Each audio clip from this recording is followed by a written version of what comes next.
Welcome to Military Comebacks, where we share powerful untold stories that hit deep and remind us that real courage walks beside us every day.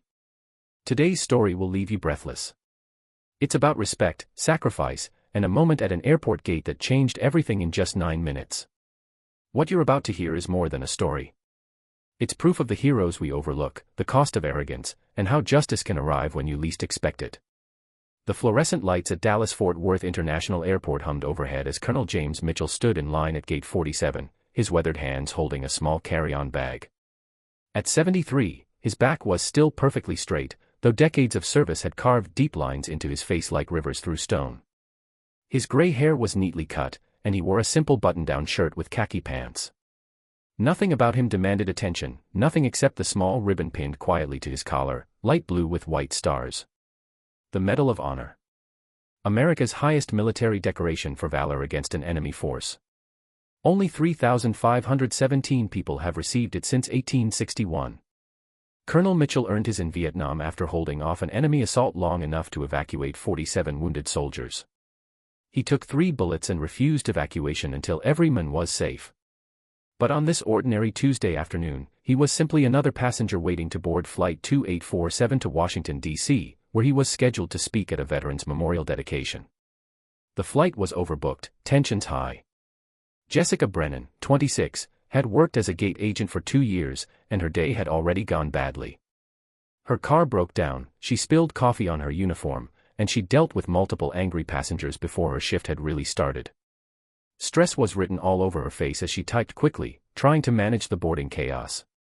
When Colonel Mitchell approached with his boarding pass, she barely looked up.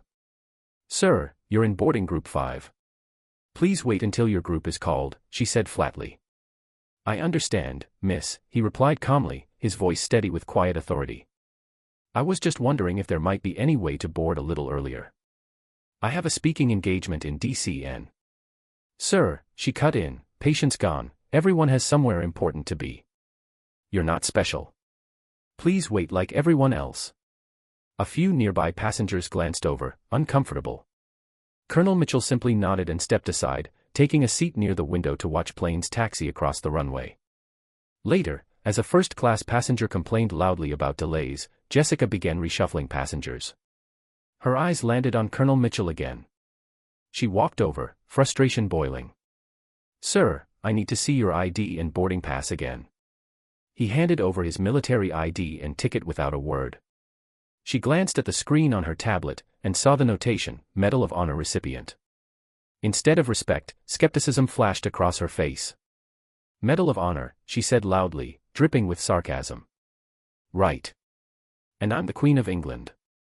Do you know how many people try to scam free upgrades with fake military stories?" The gate area went silent. Colonel Mitchell's jaw tightened, but his voice stayed calm. "Ma'am, I assure you those credentials are authentic. You're welcome to verify." "I've seen every scam," she snapped. "Stolen valor is real. I'm moving you to the last boarding group for attempting to deceive airline staff." A young Marine nearby stood up, face red with anger. An older woman gasped. Colonel Mitchell closed his eyes briefly, then took back his ID. "As you wish," he said quietly. But someone else had seen everything. Airport security officer Marcus Webb, a veteran himself, had recognized Colonel Mitchell when he entered the terminal. He had read about him, admired men like him his whole life. Watching this public humiliation lit a fire in him. He radioed his supervisor. "This is Webb at Gate 47. I need immediate verification on a passenger, Colonel James Mitchell, Medal of Honor recipient. He's being harassed by gate staff." Within 3 minutes, calls were made.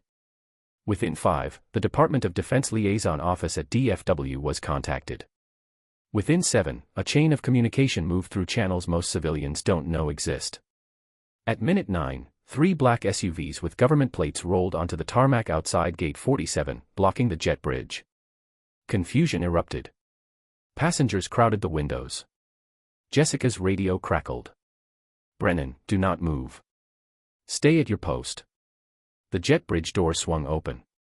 6 people in dark suits entered, followed by 2 Air Force officers in dress uniform and the airport's general manager hurrying behind them. The lead official, a woman with steel gray hair, placed her credentials on the counter like a gavel. I am Deputy Director Catherine Reeves from the Department of Defense. Where is Colonel James Mitchell? Jessica, pale and shaking, pointed toward the seating area. Catherine Reeves walked straight to the colonel and came to attention, saluting sharply. The officers followed. Colonel Mitchell, sir, on behalf of the United States Department of Defense and the United States Air Force, I apologize for the profound disrespect you experienced today.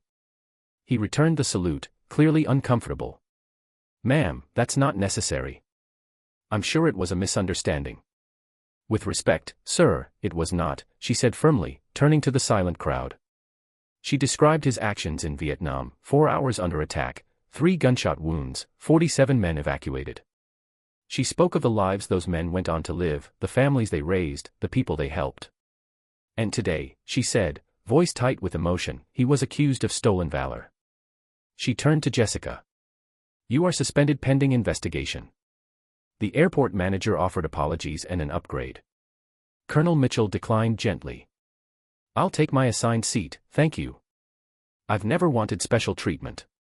One of the Air Force officers stepped forward, voice shaking. Sir, my grandfather was one of the men you saved. Staff Sergeant Robert Chen. He said you were the reason he met his grandchildren. Colonel Mitchell placed a hand on his shoulder. Your grandfather was a hell of a soldier. I just gave him some cover. Around the gate, veterans stood and saluted. One by one, more joined: Army, Navy, Air Force, Marines. Jessica broke down behind the counter, sobbing. Then Colonel Mitchell did something no one expected. He walked over to her. Miss Brennan, he said softly, we all have bad days. We all make mistakes. What matters is how we rise after we fall. I'm so sorry, she whispered. I know, he replied. Be better tomorrow. Flight 2847 boarded 30 minutes late. He sat in his Group 5 seat. In D.C., military personnel escorted him to his event. Jessica was suspended and required to complete training. She also volunteered at a veterans center every weekend for a year, determined to change. The footage from Gate 47 went viral. But what people remember most isn't the SUVs or officials. It's a 73-year-old hero asking to be treated like everyone else, and offering forgiveness when he'd been given none. That's real heroism. Not just bravery in battle, but grace in the face of disrespect. Not only saving lives, but saving someone's dignity. Colonel James Mitchell passed away in 2023 at 79, surrounded by loved ones. At his funeral, a young woman stood in the back, crying quietly. Jessica Brennan had come to honor the men who taught her what true strength looks like. This is honor. This is sacrifice. This is service to something greater than yourself. And this is why we must never forget the heroes who walk quietly among us, asking for nothing, giving everything. If this story moved you, like the video and share your thoughts. Subscribe to Military Comebacks for more powerful true stories of courage woven into our world. Share this with someone who needs the reminder that dignity and grace can outshine anger. And the next time you meet a veteran, take a moment to say thank you. You never know what they've carried. Until next time, remember, history isn't only behind us. It's the lesson we carry forward.